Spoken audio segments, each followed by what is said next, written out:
మీరు గాఢ నిద్రలో ఉన్నప్పుడు మీ ఇంటి తలుపు ఎవరో తడుతున్నారా? మీరు సేఫ్ అనుకుంటున్న మీ లాకర్లు నిజంగానే సేఫ్గా ఉన్నాయా?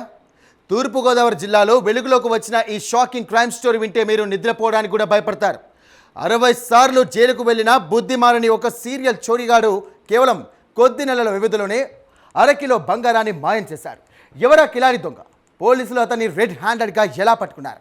ఈ మిస్టరీ వెనుక ఉన్న అసలు నిజాలు ఇప్పుడు మీకోసం.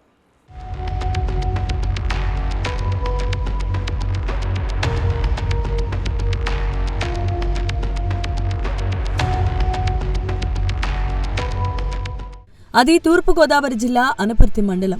సమయం అర్ధరాత్రి దాటి 3 గంటలవుతోంది. ఊరంతా గాఢ నిద్రలో ఉంది. ఆ నిశ్శబ్దాన్ని చీల్చుకుంటూ ఒక నీడ మెల్లగా ఓ ఇంటి వైపు కదిలింది. అతడే జిల్లేపల్లి రాకేష్. వృత్తిరీత్యా దొంగతనాలు చేయటంలో ఆరితేరిన ఘనపాటి. ఎవరికీ అనుమానం రాకుండా ఇంట్లోనికి చొరబడి సర్వం ఊడ్చేయటం ఇతడి మోడస్ ఆపరాండి. కానీ ఆ రోజు అతడి బ్యాడ్ టైం మొదలైంది.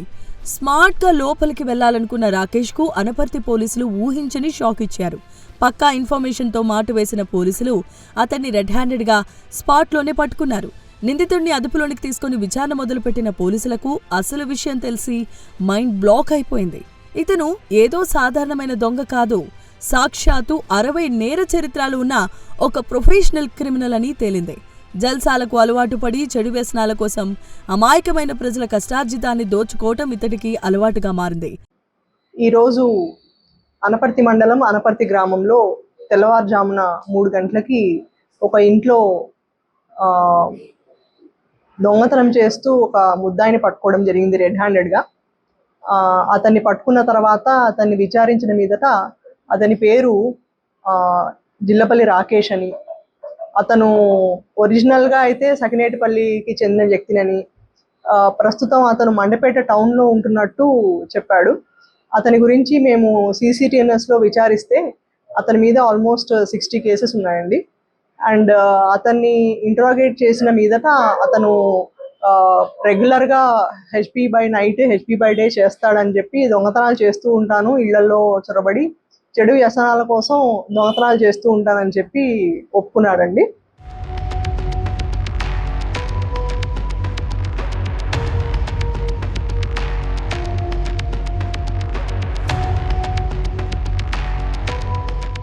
రాకేష్ బ్యాక్గ్రౌండ్ తవ్వే కొద్దీ విస్తుపోయే నిజాలు బయటపడ్డాయి.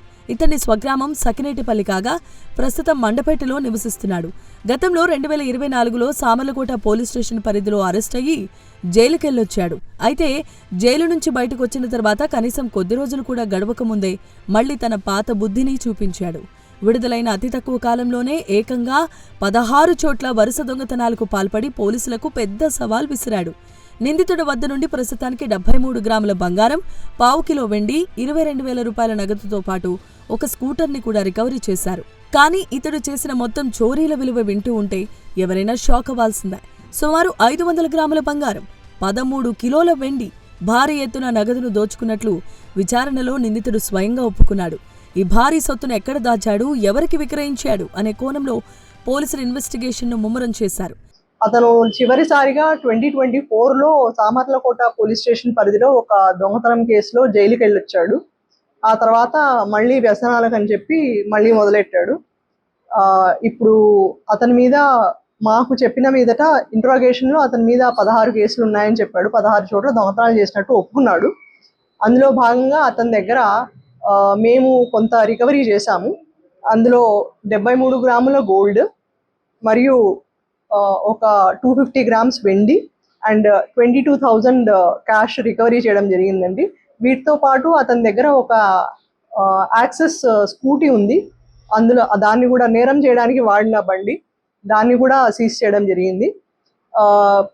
అతను చెప్పిన దాన్ని బట్టి టోటల్ కేసులు, అతని మీద ఉన్న కేసులన్నీ చూస్తే అందులో దొంగతనం చేయబడ్డ సొమ్ము ఏదైతే ఉందో టోటల్ అది ఆల్మోస్ట్ 500 గ్రామ్స్ గోల్డ్ ఉందండి. దాంతోపాటు ఒక 13 కేజీలు వెండి ఉంది. దాంతోపాటు ఒక 2.5 lakhs క్యాష్ కూడా దొంగతనం చేశాడు. కాకపోతే వీటి గురించిన వివరాలు నెక్స్ట్ దీన్ని ఎవరి దగ్గర తాకట్టు పెట్టాడు, ఎవరెవరు ఇన్వాల్వ్ అయ్యారు, ఇదంతా కూడా ఫర్దర్ ఇన్వెస్టిగేషన్లో తెలుస్తుంది.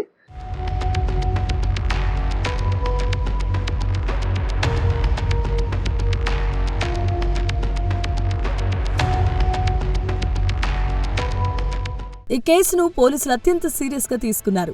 రాజమహేంద్రవరం ఈస్ట్ జోన్ డీఎస్పీ విజయ ఈ కేసు వివరాలు మీడియాకు వెల్లడించారు. సీసీటీఎన్ఎస్ డేటాబేస్ సాయంతో నిందితుడి పాత చరిత్రను బయటకు తీశారు.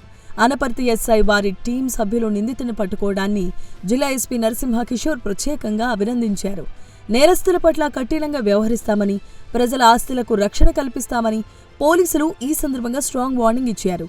ప్రస్తుతం నిందితుడిని రిమాండ్కు తరలించి తదుపరి రికవరీ ప్రక్రియను కొనసాగిస్తున్నారు.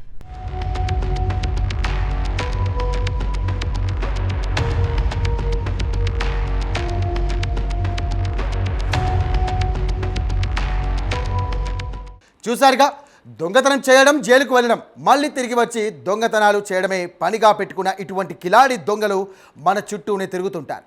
అందుకే మీ ఇళ్లకు సరైన సెక్యూరిటీ సిస్టమ్స్ ఏర్పాటు చేసుకోండి. అనుమానాస్పద వ్యక్తులు కనిపిస్తే కనుక వెంటనే డయల్ 100కు కాల్ చేసి పోలీసులకు సమాచారం ఇవ్వండి. అప్రమత్తంగా ఉండండి, సురక్షితంగా ఉండండి.